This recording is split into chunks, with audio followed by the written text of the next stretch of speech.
Rob. Is he making a note? Yes, and not only that, he's brought in French fries and is making me hungry, which I think is really unfair.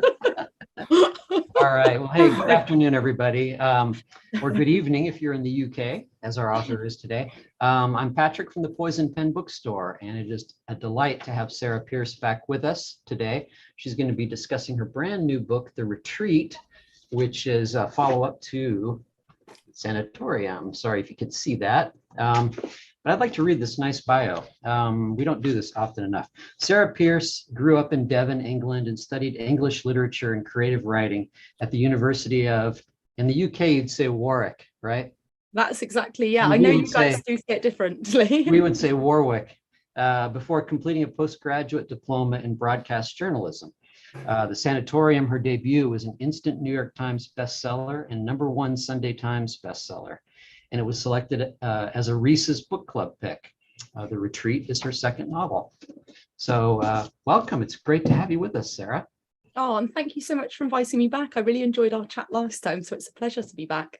Yeah, and we have not received the autographed. Sarah has signed some of the UK copies for us, and we should be getting those very shortly. This is the US version. We don't have signed ones, but you can read it just the same. So I'll go ahead and put links to both editions in the comments field. And if you have questions for Sarah as they occur to you, just go ahead and type them in, and Barbara will bring me back on screen towards the end of the hour. So Barbara, over to you.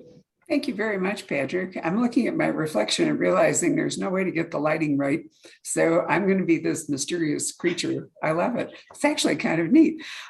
We had a wonderful visit with Sarah for the Sanatorium, which was, if I remember right, one of our first mystery books of the month when it published. So it's wonderful to have you back. Sarah, what is it about, there's a lot of confusion, I think, about locked room mysteries as opposed to the sort of, and then there were none design, which really isn't a locked room mystery, because a locked room mystery is an impossible crime. And the whole point of it is the how of it, not the who of it or the why of it, but how did it happen? And I think it's getting kind of confused. And so, the Sanatorium, let's talk about that for a minute for anybody who didn't join us last time.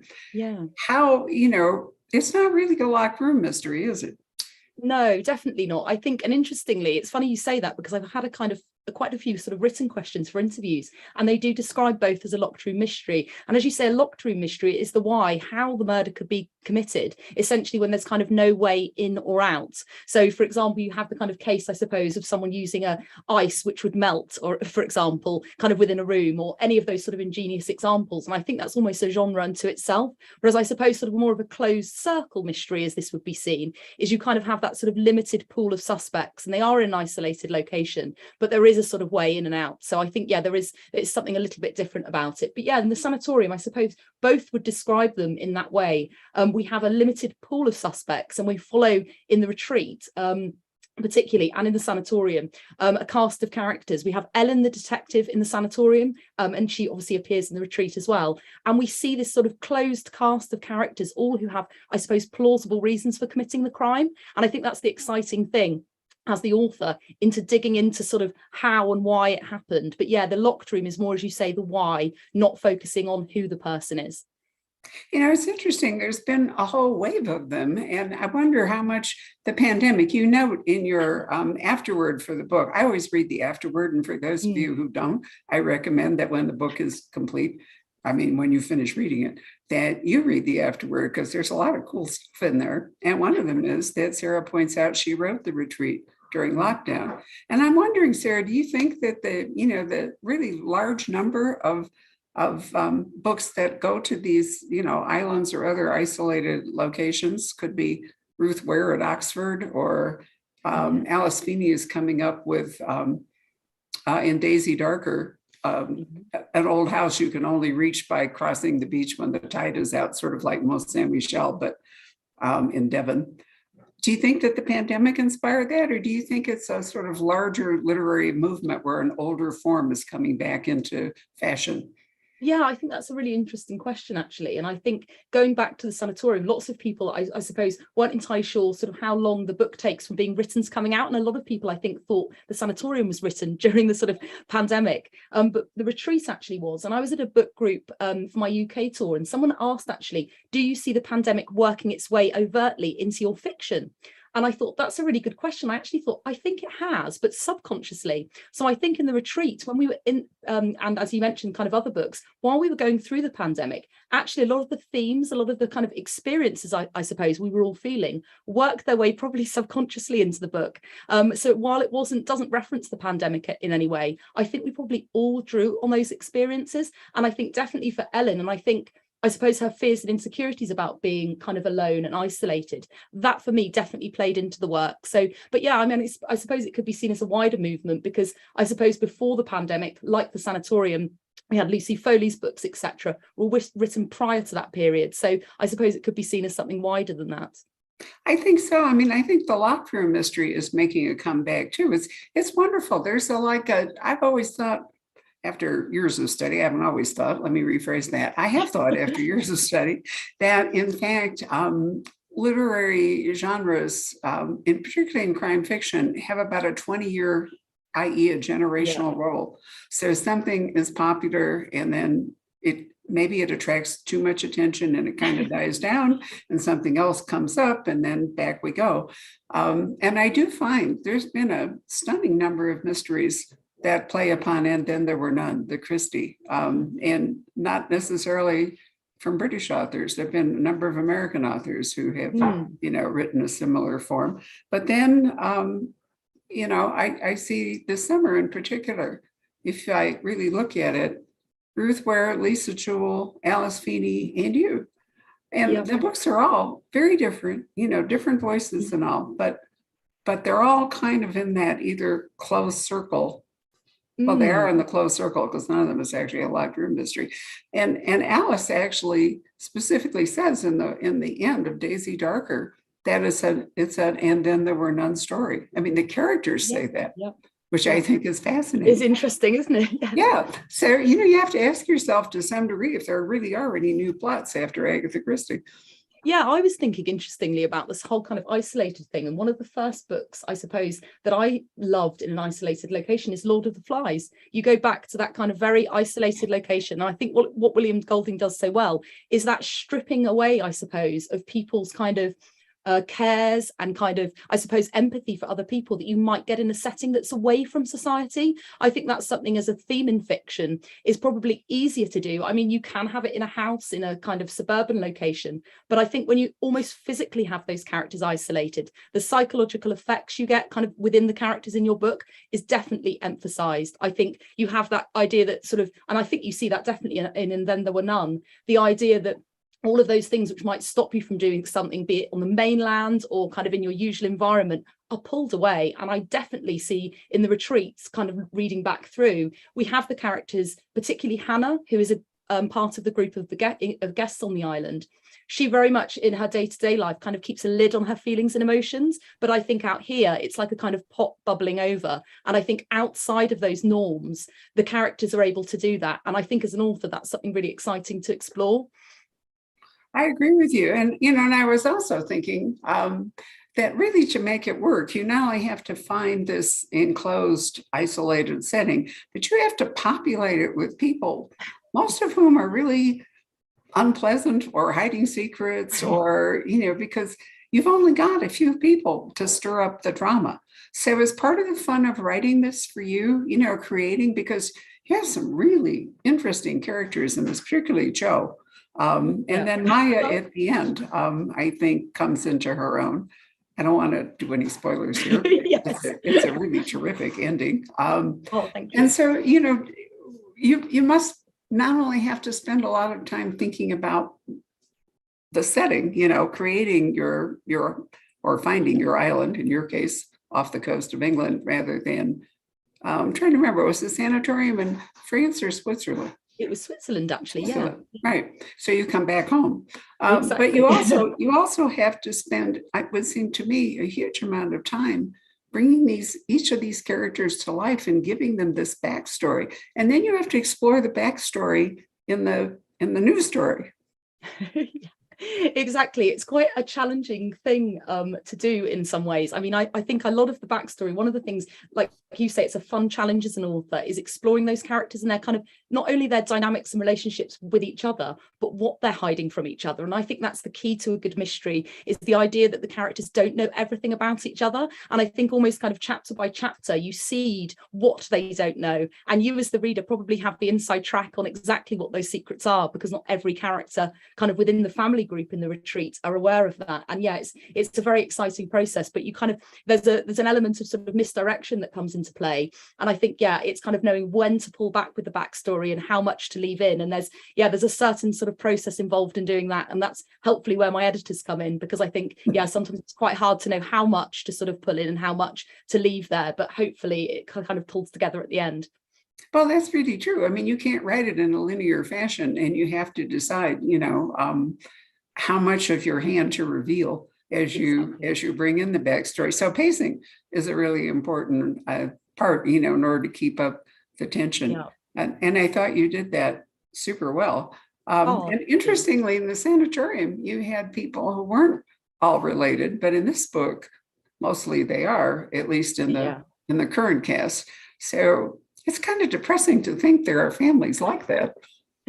Most definitely. And lots of people have said, is this your direct family experience? And I'd say no. But I think one of the things I was interested in the book in general and fascinates me, I suppose I touch on it in the Sanatorium, between Ellen the detective and her brother Isaac, is sort of the sibling relationship and the sibling sort of bond. And I'm fascinated, I suppose, by the idea of kind of who we are as children and how that translates as adults. And I think we see, I suppose, almost like the setting in stone of character. In the retreat, we have Hannah, and she's sort of seen as the very sort of moderate, stable sibling. And we have Bea, who's the kind of academic one, Joe, who's slightly flighty, a sportier character.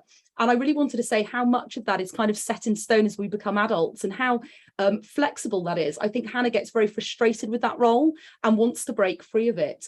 And yeah, I'm intrigued to see sort of how much we know about our siblings when we're sort of out of that enforced intimacy you have as children when you're in the same house. I think I was excited to think, actually, even as children, how much did we know each other? You assume you do, but there are lots of sort of secrets and lies, as we see in the book.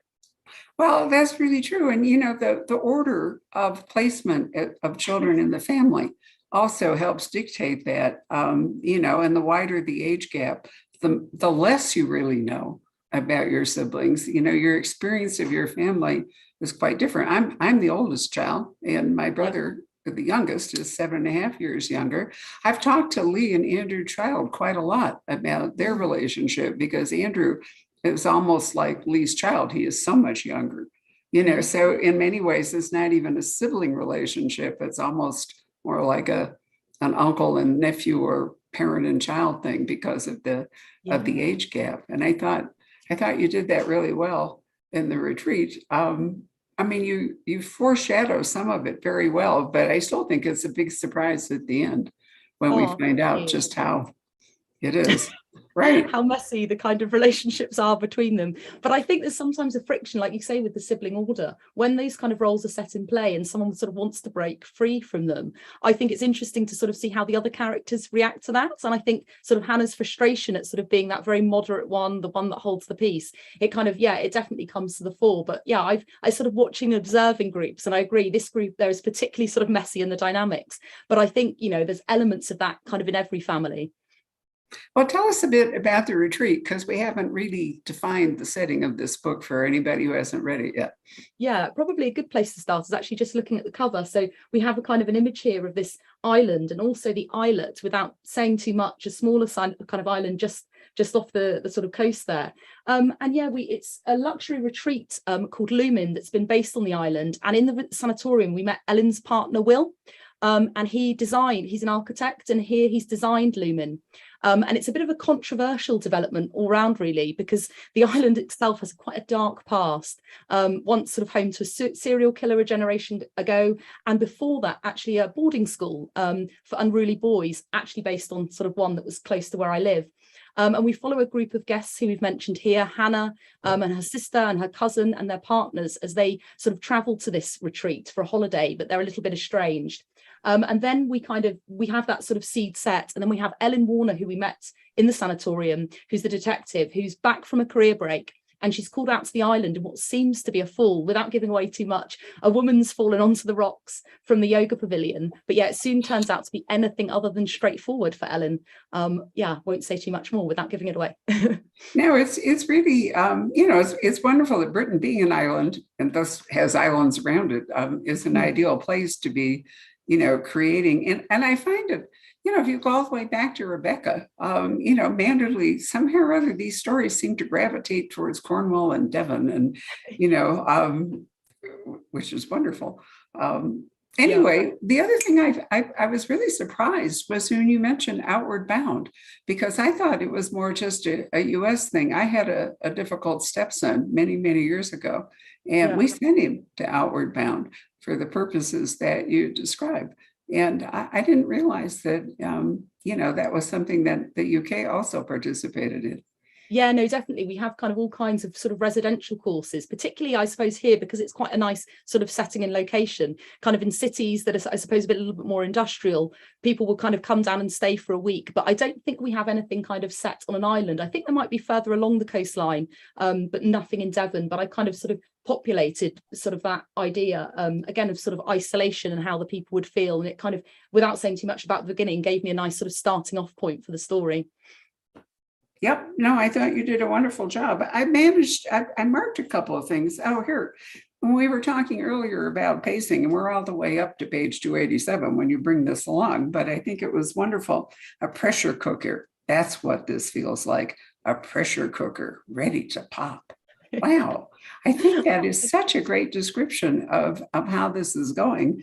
And, it's like, because we're getting close to the end, I think you really give the reader that sense that, you've been building it, and the steam is rising, and turn the page to page 288, and it's gonna start popping. That's a great line. Is that, how did you come up with that? Did it just suggest itself naturally? It really did. And it was kind of how I was feeling when I suppose I wrote the book. Someone spoke to me the other day actually about kind of the sort of setup and those initial sort of threads where we're kind of building sort of up to actually what happens without giving too much away. But yeah, I really had the feeling as I was writing, I was kind of laying the seeds down between the characters and the plot. And then as it sort of progressed, and as you sort of say, from a pacing point of view, I really did feel it building. And I think for me as a writer, that's probably quite a good sign when you can kind of feel the tension brewing. And yeah, it did feel like a pressure cooker. And I think for Elin, as I'm sort of inhabiting her, I suppose, as I'm writing, for her, that's the sensation it feels like. And for Hannah too, it was really interesting to kind of dive inside Hannah's head in this book. We had a few other points of view in the sanatorium, but not in the way we do in the retreat. And I think for her, it really does feel like a pressure cooker. She's finding more and more things out, more in kind of secrets and lies. And yeah, I felt that acutely as the writer. So it kind of felt natural to have it in the book itself. Yeah, well, it works supremely well. So, you've mentioned different points of view. Do you think, I'm trying to remember, Rebecca, do we only see Rebecca through the eyes of Mrs. De Winter? I think we do. Yes, I think so, yeah. There have been some kind of follow-up versions where you get to see, there was one particularly brilliant one, I can't remember who the author is now, but I loved it. The only one I've liked, in which there were 4 different points of view. And one of them was Rebecca while she was still alive, which I thought, was interesting. Yeah, really brilliant. But I think to make this kind of story work, you really do have to have multiple point of view characters, don't you? Yeah, definitely. I think for Elin, purely without getting sort of on a technical basis, I think for Elin, otherwise, that kind of complex family dynamic you have on it for the group, and almost the motivation for what kind of happens next. With Elin, there's only a sort of, I suppose, a small way of doing that, kind of via interview, etc. And I think for me, getting inside the character's head, you really feel the sort of emotions and the understanding of why the crimes are committed. And I don't think I could have done that alone with just Elin narrating. I don't think it would have worked. Well, I agree with you, but Ellen is the outsider in this. I mean, the other character point of view really are the people in this distressing family. But Ellen, being the police officer, not only is working whatever cases are involved here, but is the outsider point of view character. And I noticed once again, turning to the acknowledgement, that you're thanking the wonderful Stuart Gibbon for his detailed and always brilliant help with police procedural and terminology, and for putting up with my endless questions. And if you're not yourself a retired policewoman, and sometimes authors of crime fiction are in fact retired, you do have to have, an insider, don't you, to kind of get all the procedure right. How did you find Mr. Gibbon? Yeah, Mr. Gibbon, actually, it was via social media, I think. He was kind of here, sort of a lot of authors use Twitter in the UK, and he kind of sort of advertised, I suppose, his services. And I had an initial phone call with him, and it was really good. We actually did a sort of process, I suppose, of brainstorming, which was really helpful. I think one of the things I was aware of, obviously the book, it's a crime thriller. There's an element of sort of fast pacing that perhaps with a straight police procedural, you have a little bit more sort of time to play with. So I wanted to make sure I had all of the elements of the police procedural correct, while being able to do what I wanted to do with the pacing. And he was really invaluable. I think one of the elements I was, I suppose, concerned about was taking Ellen away from the mainland and onto the island. And I think having the sort of full police at her disposal was something that would have been quite tricky. I think we'd have been able to get answers about things a little bit faster. So he really helped me with kind of creating sort of plausible scenarios, as well as purely, to be quite honest, the sort of crime scene terminology, which I don't know anything about. Like you say, I'm sure a lot of authors either know detectives, but for me, that's a huge learning curve. And yeah, I have to say, I was kind of emailing on the phone to him a lot as I continued to write the book. Well, I think you do it very well. And some of the books that are somewhat similar, there isn't an actual police person present or involved in it. The whole thing plays out within the cast of people on certainly in the Agatha Christie, if we go all the way back there. But Yes. And then it's tricky to work out if that's true. It's really tricky to figure out how you're going to present what happened to the to the reader. If there's no one left standing, Exactly. How is it that the reader is going to discover what happened? So I suppose, trying to remember, so long ago since I read it, you have to bring a police presence in at the end, or somebody to explain. Is that what happened in the Christie? I think that's what happens. Yeah, there is. And I think usually in the Christie, like you say, when she has the detective character, kind of they tie it up all at the end. But I think in this book, I think it's really nice having obviously the point of view of Hannah, and as a reader, you're learning things about the family group through them, which I think is quite interesting that Ellen isn't aware of. So I think as the reader, you kind of almost a little bit one step ahead, and she's having to pull those together. So I think there's a really fun dynamic, that juxtaposition between what the reader knows and what the detective doesn't know, that you get with that different point of view. But yeah, I think having the detective character overall was the way for me to sort of pull the story through and pull those threads together. I think just having Hannah's point of view, we'd probably have to have another guest's point of view, I suppose. But yeah, obviously as well, we have Ellen's sort of own personal journey running alongside the plot, which was really fun as well. Well, it was. And tricky you, once again, I can't reveal how, but at the end, something happens that even Ellen doesn't know about, which exactly. I really liked it. Oh, it thank great. you. I really did. I read it a couple of times just to make sure I actually had it right. And you did, because the seed of it is there in the book.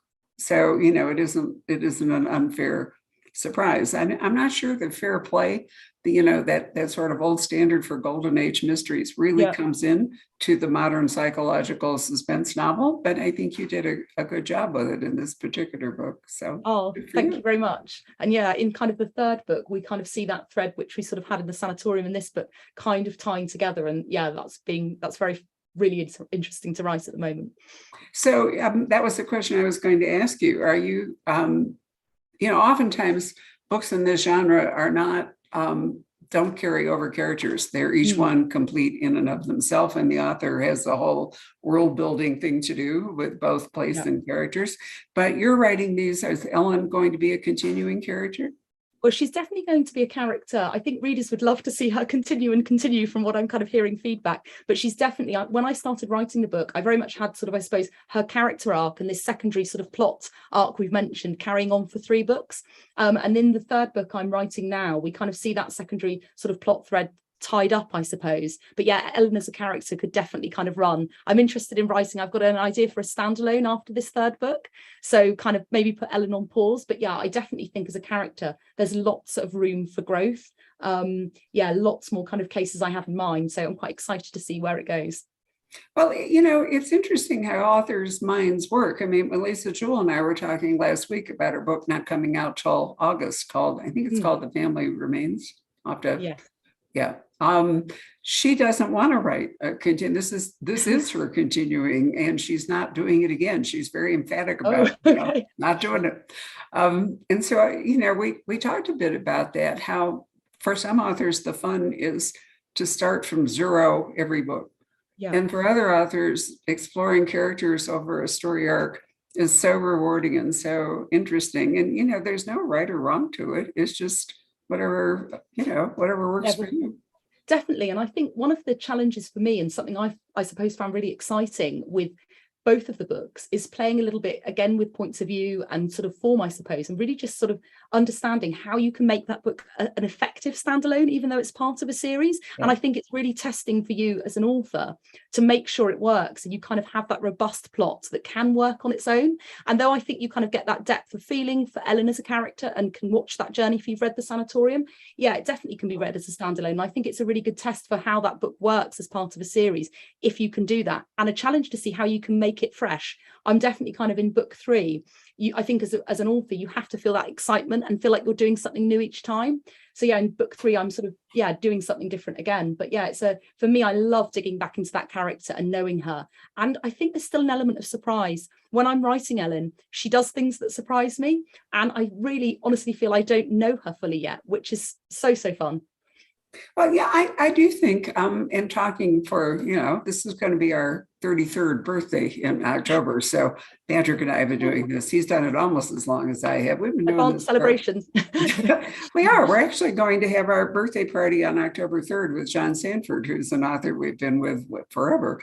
And so I'm really, and he's doing something different too. He's actually bringing together his 2 male leads, Lucas Davenport and Virgil Flowers, in one book. So I think that's because he's writing something different for his other book. But so I like that consolidation. It's really exciting. But you're right. I mean, I think for many authors, the challenge or the fun really of writing a continuing character is finding out new things about them. And most often I have found, Sarah, that that writers doing a long series character generally write some kind of a prequel, because they've picked a point in time in which we meet that character. And then as the character develops, we realize that before we met them, they had a life. And what was that life? Yeah, you know, definitely. Michael Connelly did it with his 4th book for Harry Bosch. And I think it was the 4th. Patrick, you can correct me. Was it the 4th or the 3rd? I'm sure it was the 4th. No, I think it was the 5th, actually.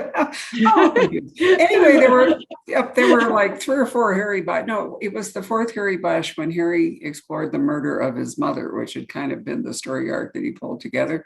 Then he wrote a different book. And then when he came back to Harry, it was a whole different thing. And, you know, and I thought Michael showed a lot of thought, you know, about how he was going to pursue this long-term character. So we've been with him the entire time because, you know, we did his first ever book of him. The Last Coyote was the 4th, and then he wrote the poet. And then when he came back to Harry, he was done with Harry's family and Harry's mother. And he said to me, and I thought this is a really important point, he said, Harry's a cop, and I need to write a book in which Harry works a case that came to him just because he was a cop. It didn't have any personal connection with him at all.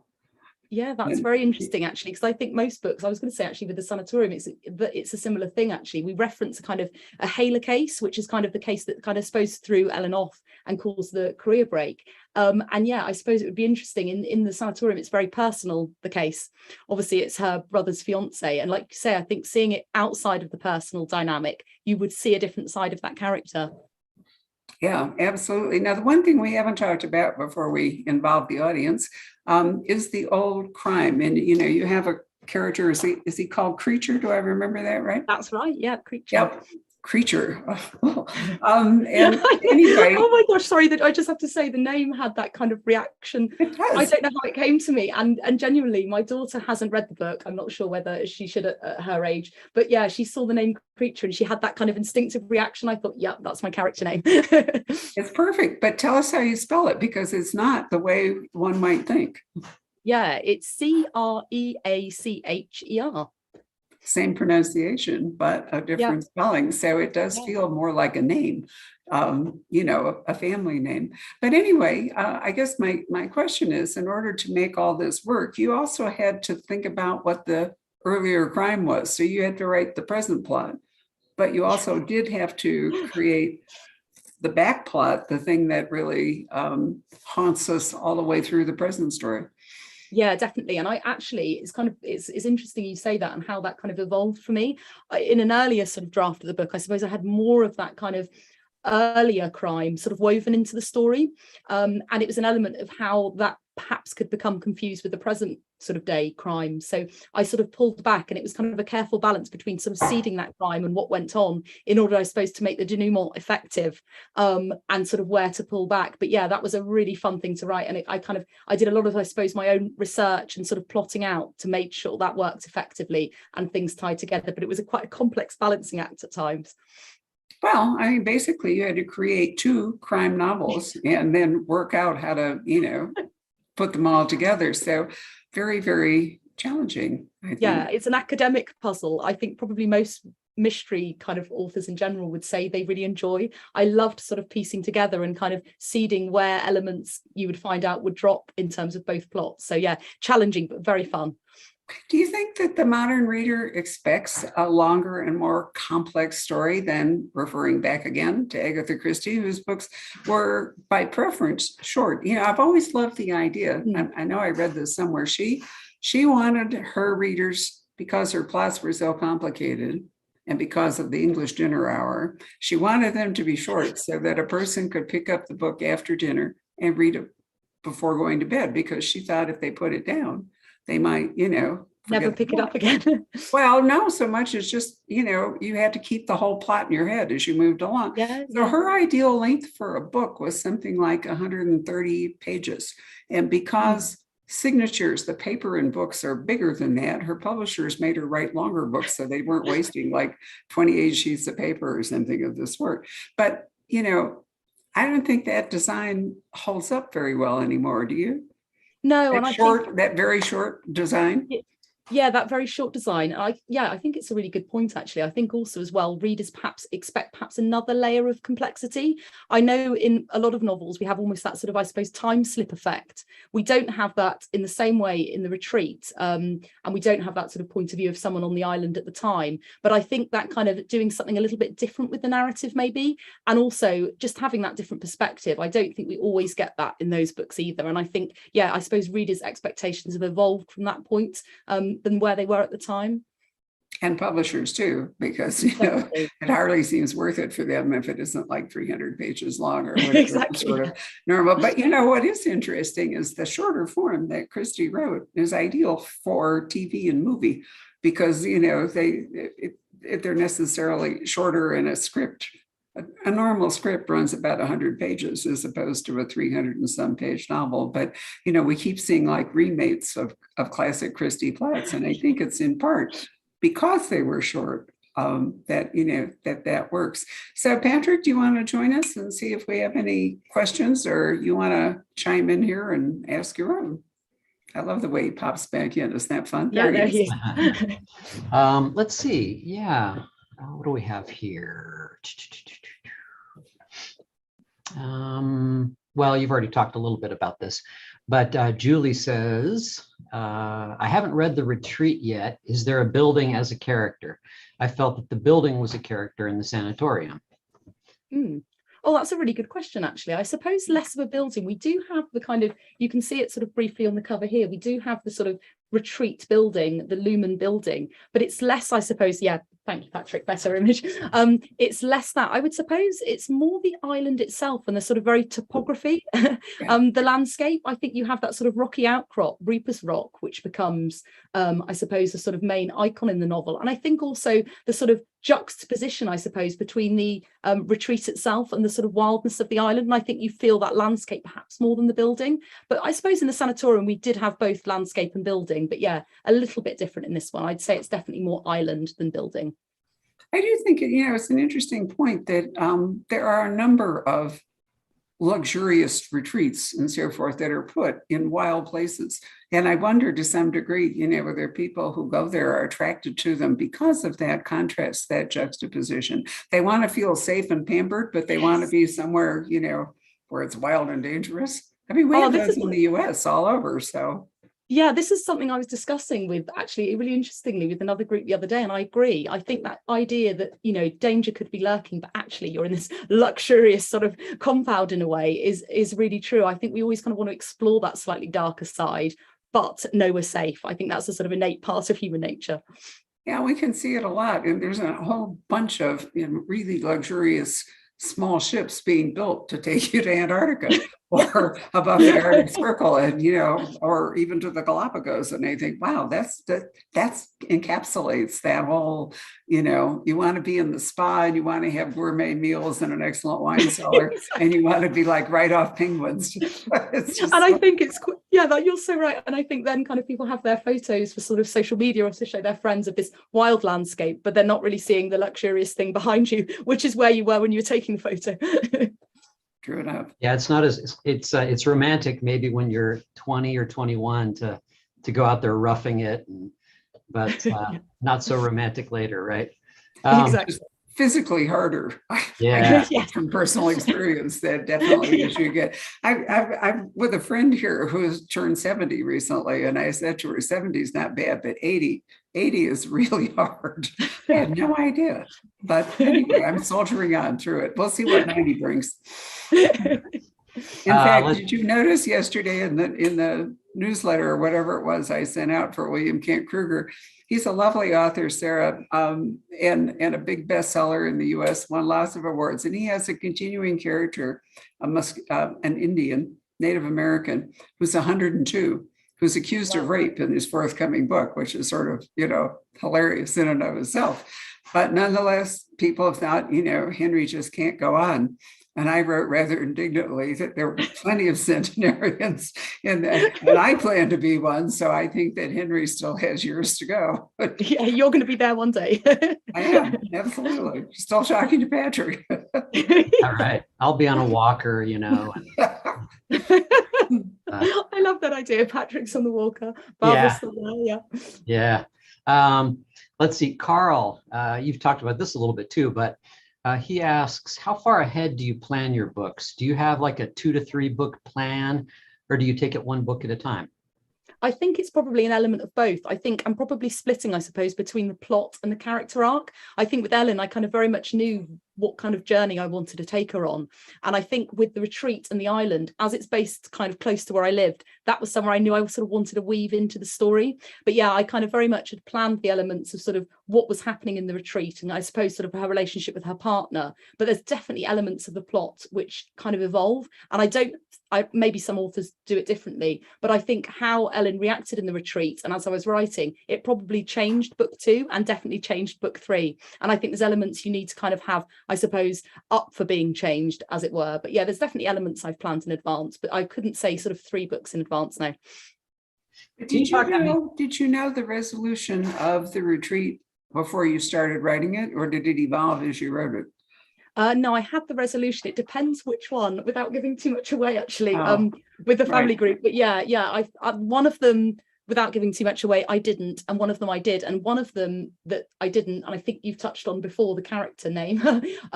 Yeah, she kind of as a character very much sort of evolved through the story, and I'd done quite a lot of sort of backstory on her, and it made more and more sense as I wrote. So that character wasn't planned.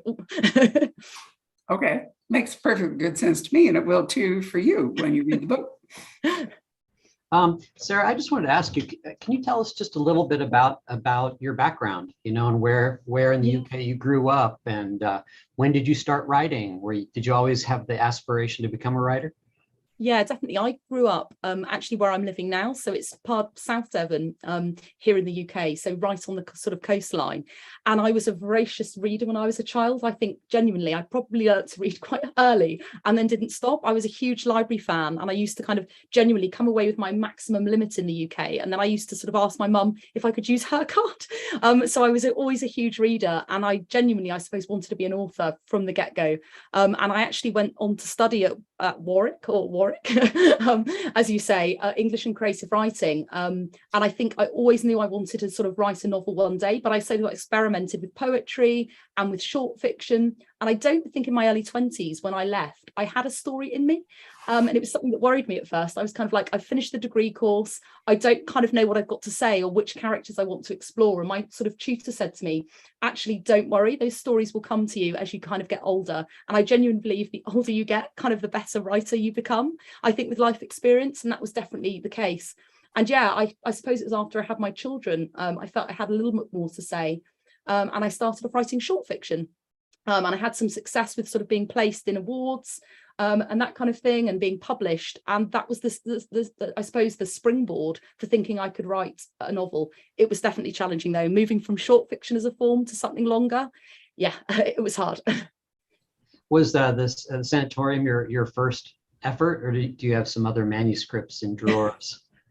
Yeah, I have one manuscript tucked in the drawer, and it was very different. I suppose it was a family drama, you'd describe it as.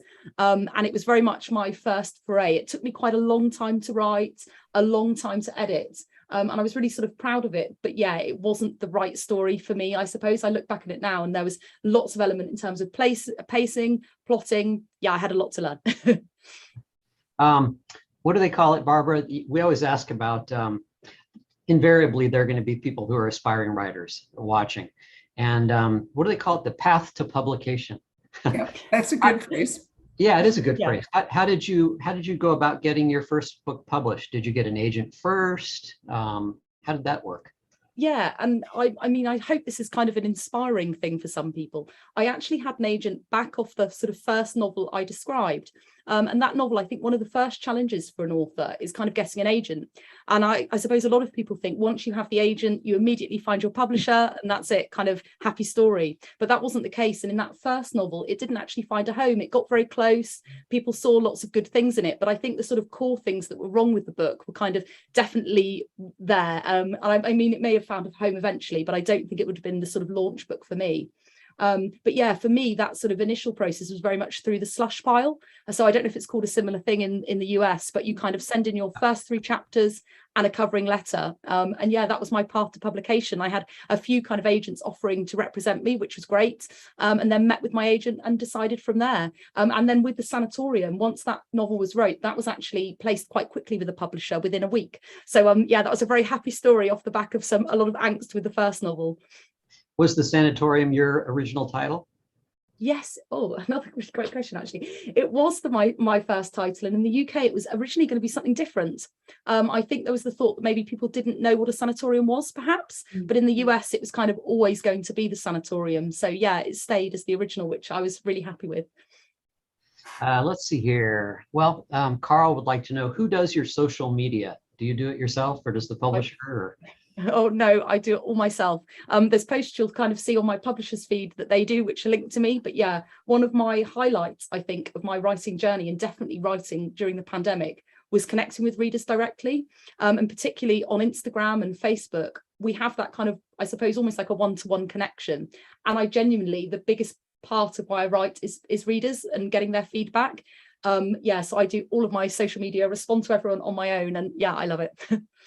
Let me add then, and I didn't touch on this when Sarah and I were talking, but one of the characters in the book, in fact, is a major social media influencer.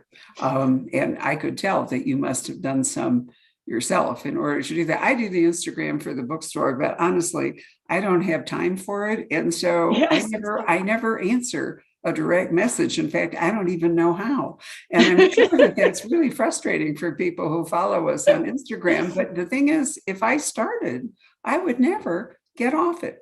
I just, Yeah, it would be a time sink that I truly can't afford in all of the different jobs that I do. And so I realize I'm yeah, really not the right person, to do yeah, Instagram, but I haven't figured out how to go about it. We'll figure, yeah. at some point. But I admire you if you actually answer all your direct messaging and other things. Good for you. Oh, thank you very much. No, I genuinely, I really appreciate, particularly kind of on Instagram, there's a really sort of, I suppose, connected community and quite a passionate community. And sort of the time they take to write reviews and sort of connect with you. Yeah, I really sort of appreciate it. But no, it is, as you say, hugely time consuming as well. Yeah, similar question on Facebook and on YouTube. Who do you like to read for pleasure? And do you have any recommendations on things that you're reading right now? Oh, who do I like to read for pleasure? I read really widely. I think a lot of people sometimes think, yeah, you kind of only read thrillers if you like thrillers. One of my sort of favorite authors, and I suppose someone I'd recommend to everyone, is Sarah Waters. So she writes sort of mainly historical fiction. And one of her books actually is directly inspired, I suppose, both of mine, The Little Strangers. So she's a big favorite. She hasn't had a novel out for a while, so I'm kind of eagerly waiting. I love Jane Harper as well. Her books I find hugely atmospheric. She kind of really has brilliant settings. And a new author actually I've discovered, an American author recently, who I'm loving, and I've just finished an arc which I love, is Stacey Willingham. She wrote A Flicker in the Dark, which, yeah, I found amazingly atmospheric in every way, kind of really rooted in its location. And for me here in the UK, kind of how she sort of conjured up swampy Louisiana was, yeah, just amazing. I also love Helen Dunmore. She sadly passed away, but her prose is just lyrical and beautiful. I love Joe Nesbo for his thrills. So yeah, a huge amount. Do you ever find yourself now, I'm sure you do, reading a new book and saying, shit, I wish I'd thought of that. I wish I'd thought of that idea. Yeah, I mean, honestly, in so many thrillers, and I think you probably do it with your own work as well. I'm sure in kind of a few years' time, I'll be critical and think, I wish I'd done that here. And you can think of things, but no, people are really kind of innovative with form and setting. And yeah, one of my other favorite authors actually is Michelle Paver. And I think I potentially one day have a ghost story in me. I kind of, lots of people have said in the Sanatorium, do you tip towards the supernatural? And I'd say I'm tiptoeing towards the supernatural, but it has to be done so carefully. I think you kind of have to commit to it. You can't shy away. So that's a challenge and something, yeah, I really admire in other authors, and I hope I get there one day. Do you like Shirley Jackson? Yes, I do. Yes, yeah. Let's see here. Carl, again. Let's see. A couple of questions. Ooh. He says, I really enjoy these book events that we do. Thank you very much. He's listening in from Birmingham, UK. Any advice to new and inspiring or aspiring writers? Yeah, I think probably something I touched on before, actually, around, I suppose, pressure on timings. I think it's something I speak about at kind of book groups sometimes, is the idea that you kind of either have to, a lot of pressure of being like a young writer or getting something done to a deadline. And I think when you're initially writing, the key is to kind of get started and explore, I suppose, take your time with reading, understanding what you like to read and what you like in a book. And don't put yourself under too much pressure. I know lots of people say, give yourself a deadline, make sure you kind of get it finished. But I think that can almost put people off before they get out of the starting blocks. I think you've got to find an idea you're really excited by initially and explore that idea, see where it takes you. And I suppose the sort of cliche is don't give up. You kind of work chapter by chapter and don't, again, put yourself under too much pressure to get things kind of perfectly done the first time. I think when I started writing the Sanatorium, I was obsessed with getting things right on a line by line level, quite naively, because obviously my editors would come along and cut the lines. I'd spent kind of hours crafting. So yeah, it's sort of get that plot down, but don't put yourself under that pressure. Don't feel something has to be published. Give yourself manageable goals, maybe even start off with short fiction. But yeah, kind of sit down and write and don't kind of feel like you have to be perfect from the get-go. Did you start with an idea first, plot idea, or did that come naturally out of the character? So was it character first or plot first? Yeah, I had Ellen as a character in mind, I suppose.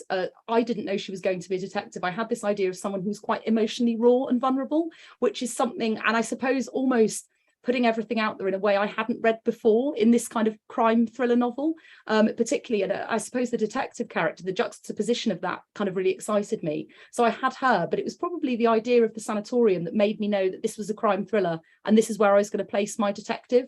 when I initially read the article about the sanatorium and had this atmospheric building, I knew it was leading to some kind of crime thriller plot. So yeah, kind of a mix between the two, I think. Gotcha. Let's see. Okay, the inevitable question. Have you sold the film or TV rights for either book? Yes, I have actually. So that happened last year, which is, yeah, hugely exciting. And kind of things are rumbling on, but I'm sure, as you know, the rights don't kind of guarantee it gets made, but I'm keeping my fingers firmly crossed. Well, It must that be is exciting. Very, very nice. You know, Patrick, if there aren't any more questions, it's quite late in the UK, so perhaps we ought to, Oh, sure it is. Yep, Oh, absolutely. we Let me ought to let check. Sarah, you know, sign off, have a healthy drink. I mean, we can't, we do BYO for most of BYOB for most of our events, Sarah, but at this hour, that a girl, I'm sticking to yes. tea, right? So, right, and there's Patrick, but nonetheless, we should let you go. But thank you for agreeing to talk to us again. I just love talking to you about the Sanatorium, and I'm glad that we have a chance now to talk about the retreat. Now we have a new book to look forward to. Oh, thank you so much. Genuinely, I really love chatting to you and answering all your questions. So thank you. Well, maybe Do you have a title, Sarah, for the third Oh, book? sorry. Did you already mention it? I don't as yet, Patrick, but it's coming soon. Gotcha. Okay. You know, title I'll is let you- often I'll a let- collaborative effort between the author and the sales department at the publisher. So Right. Very much so. they can come much later than the book. Although, yeah, that's an interesting question, Sarah, because there are some authors who have told us that they can't write the book until they have a title. Yeah, I kind of have sort of loose ideas in mind, but it's yeah, it's focusing in. I have, without giving too much away about the plot, I kind of have 3 ideas that I'm kind of passionate about that are sort of woven together, and it's hard to work out which one should take the lead for the title. So yeah, I think it will be a discussion with my editors and sort of, yeah, consensus as to which one works best. Great. Maybe So the- we'll maybe call the it bunker. Untitled Sarah Pearse #3, which is how these, yeah, we have a number of books in our system called Untitled Ian Rankin, you know, or whatever. Number 3. Yeah, works out that way. But anyway, I do hope we'll have a chance to come to Scottsdale, but we should, in all fairness, try to get your US publisher to move your date to winter. Yes, exactly. I know it's hard, but anyway, thank you very much, Sarah. Congratulations. I don't think I mentioned that the retreat's already on the New York Times bestseller list for next week. So that's a really wonderful. Wow, that's great. Oh, Yeah. thank you so much. Yeah, very exciting. How did you do in England? Are you on the Times list as well? Well, we haven't had a full week's figures yet, actually. So I'm waiting to see. So yeah, fingers crossed. Well, chances are it will be. Anyway, this is the new Sarah Pearse bestseller, The Retreat. And if you didn't read The Sanatorium, you don't have to read it in order to read The Retreat. But why deprive yourself of the pleasure of starting with The Sanatorium and then coming It's in to The paperback, Retreat, right? Yep. Okay. Bye, everybody. Thanks for joining us. Cheers.